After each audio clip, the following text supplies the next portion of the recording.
কমজোরি হাড় ও গিরায় গিরায় হওয়া ব্যথা দূর হবে শরীরের সকল ক্যালসিয়ামের ঘাটতি। শুধুমাত্র এটি একবার গ্রহণ করুন। বন্ধু, শরীরে ক্যালসিয়ামের ঘাটতি যে কোনো ব্যক্তির হতে পারে, কেননা এখনকার প্রত্যেকজন ব্যক্তি শুধুমাত্র পয়সার পেছনে দৌড়াতে থাকে। সারাদিন কাজ করার ফলে যদি আপনার শরীরে অনেক ব্যথা হয়ে থাকে, ঔষধ ও ট্যাবলেট খেয়েও যদি এই সমস্যা দূর না হয়ে থাকে, তাহলে বুঝতে হবে আপনার শরীরে ক্যালসিয়ামের ঘাটতি রয়েছে।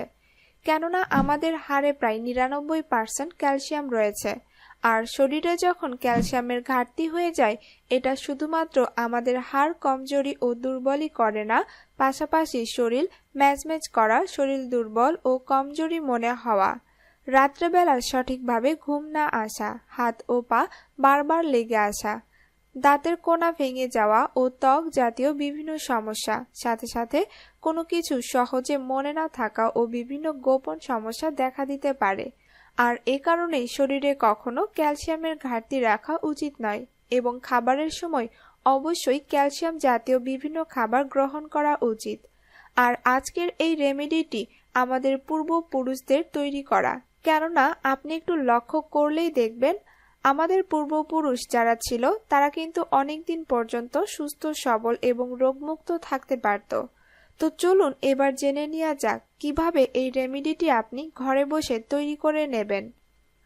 এই রেমেডিটি দিনের বেলা দুটি আলাদা আলাদা সময় গ্রহণ করতে হবে। এটি তৈরি করার জন্য আপনি প্রথমে নিয়ে নিন এই কিশমিশ।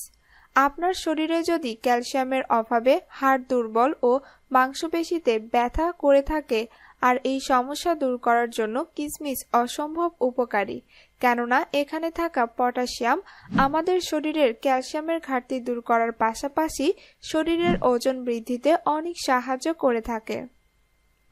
এরপর এই কিশমিশের সাথে নিয়ে নিতে হবে এই কাঠবাদাম। বাদাম কোনো অংশে মাল্টিভিটামিনের থেকে কম নয় আমাদের শরীরের জন্য, কেননা হাড় মজবুত করার সাথে সাথে এখানে থাকা ফাইবার, ক্যালসিয়াম, প্রোটিন, ম্যাগনেসিয়াম ছাড়াও অনেক ধরনের উপকারী উপাদান আমাদের মস্তিষ্ককে শার্প রাখতে সাহায্য করে। আপনি এই দুটি উপাদান একসাথে গ্রহণ করার জন্য হাফ গ্লাস পানিতে সারা রাত ভিজিয়ে রাখুন। এরপরে এর সাথেই নিয়ে নিন এই শাহিদানা। এটিকে ভারতের রাগিদানা নামেও চেনে। বাচ্চা থেকে বৃদ্ধ সকলের ক্যালসিয়ামের ঘাটতি দূর করার জন্য এই শাহিদানা অসম্ভব উপকারী, কেননা 1 চামচ শাহিদানাতে প্রায় 443 গ্রামের মতো ক্যালসিয়াম পাওয়া যায়।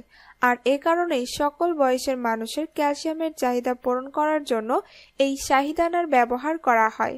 তো আপনি এখানে এই শাহিদানা নিয়ে নিন। এবার জেনে নেওয়া যাক ক্যালসিয়ামের ঘাটতি কিভাবে আপনি পূরণ করে নেবেন।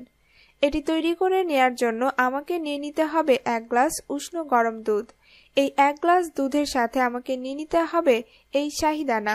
তো আপনি এখানে এই 1 গ্লাস দুধের মধ্যে 1 চামচ শাহিদানা মিশিয়ে নিন। আপনি চাইলে দুধের মধ্যে এই শাহিদানা মিশিয়ে খেতে পারেন, অথবা 1 চামচ শাহিদানা খাওয়ার পরে 1 গ্লাস দুধ পান করতে পারেন। তবে এই দুটি উপাদান খাওয়ার পূর্বে আপনাকে নিয়ে নিতে হবে ভিজিয়ে রাখা বাদাম ও কিশমিশ। সারা রাত ভিজিয়ে রাখার পর সকালবেলা নাস্তা খাওয়ার পরে বাদাম ও কিশমিশ খেয়ে নিন। বাদাম 4 থেকে 5টি ও কিশমিশ প্রায় 10 থেকে 12টি হিসাব করে খেয়ে নিন এবং এই বাদাম ও কিশমিশ খাওয়ার প্রায় 1 ঘন্টা পর শাহিদানা মেশানো 1 গ্লাস দুধ খেয়ে নিন। অর্থাৎ আপনি যদি সকাল 7টার দিকে নাস্তা করে থাকেন, তাহলে 8টার দিকে এই শাহিদানা মেশানো 1 গ্লাস দুধ খেয়ে নিন। বিশ্বাস রাখুন বন্ধু, এই মিশ্রণটি খাওয়ার সাথে সাথে আপনি অসম্ভব উপকার পেতে শুরু করবেন। এটি খাওয়ার 1 সপ্তাহের মধ্যেই হাড়ের ব্যথা ও দুর্বলতা দূর হয়ে যাবে, পাশাপাশি আপনার শরীরের কমজোরি দূর হয়ে খুব দ্রুত চুস্তি ও ফুর্তি ফিরে আসবে। এছাড়াও আপনার শরীরের দুর্বলতা 1 নিমিষে দূর হয়ে যাবে। তো বন্ধু, এটি অবশ্যই কিছুদিন নিয়মিত গ্রহণ করুন। এটি গ্রহণ করে কেমন ভালো রেজাল্ট পেলেন তা অবশ্যই আমাকে জানিয়ে দেবেন। ভিডিওটি ভালো লেগে থাকলে অবশ্যই একটি লাইক দিন। আপনার মূল্যবান মতামত জানাতে পারেন কমেন্ট বক্সে। এটা বন্ধু বান্ধবদের সাথে শেয়ার করুন যেন তাদের অনেক উপকার হয়। এই ধরনের ভিডিও পেতে আমার চ্যানেলটি সাবস্ক্রাইব করে পাশে থাকা বেল আইকনটিতে ক্লিক করুন। আজকের মতো এখানেই। ধন্যবাদ।